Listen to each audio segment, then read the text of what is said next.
Well, 'tis the season for ice dams. When the temperatures fluctuate, ice might form along the edge of your roof. An ice dam happens, though, when melting snow or water doesn't drain off the roof. And what happens instead is a leak that could cause damage to walls, ceilings, and other areas. Jeff Menke, home maintenance expert from Gutter Helmet, joins us now. Thank you for joining us.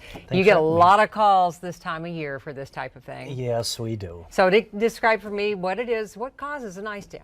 What causes it is typically heat loss within the house because we're warming our houses. And when the heat starts to rise, it gets to the ceiling. And a lot of times it'll penetrate through the ceiling. It gets up into the attic area, goes up to where the roof deck is, and it starts to warm and melts that snow at a much rapider rate than we normally would like. And then creates water flowing down to the edge of the roof. And that's what we're seeing on the screen right now. Yep, and where the edge of the roof, it's much cooler. That will freeze up then, and then you get this big mound of ice, and then it doesn't allow the water to flow off the edge of the roof and creates backing up, and water can now flow back into your house and cause thousands of dollars of damage. I know. My neighbor has the wire mechanism kind of on the outside of his house, so that's maybe one way of dealing with it, right? Is that how we cope with it? Yep, there's several ways. One of them is the heat cable solution. A lot of people will do that. We actually have a product called Helmet Heat, which is a little bit more invisible, that we heat the whole entire gutter and downspout system because you want the water to flow away from the house when it starts to come off the roof's edge. Another one people want to deal with is insulation. It's always good to get an inspection done of your insulation because we talk about that hot air rising.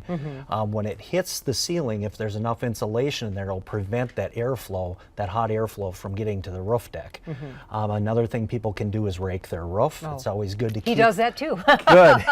He's a busy guy. Yeah, it's always good to get that lower level of snow off of there because that's where things freeze up. So if we can keep the moisture off there, there's not as much that will melt. And also sometimes people want to check their ventilation either in their roof or in their soffits because you want your house to breathe properly, which makes the airflow so you don't get that hot air rising up and hitting the top of the roof. We were just looking at pictures of kind of those icicles hanging down from the edge of the roof. If we're seeing those, that's not a good sign. It is not, especially when you start seeing the buildup on the edge of the roof. You might want to call an expert to come out and take a look at it. And you know, it's something what people can do if you do start developing the ice dam is to have somebody come out professionally steam them off. Okay. And that's the key though, steaming. Steaming is the way to do it. It's a little bit messy, but it is effective and it will get those ice dams off the edge of the house. Because some people will just spray like hot water, and that's not the way to do it, right? No, because that'll just freeze. You really need to, they come down from the roof when we take them off, and that's the most effective way to get them removed. All right. Thank you so for your tips. We really appreciate it. Again, we're going to be looking for those icicles this season. Thanks so much, Dana. For more information on what we just talked about, just head to KARE11.com.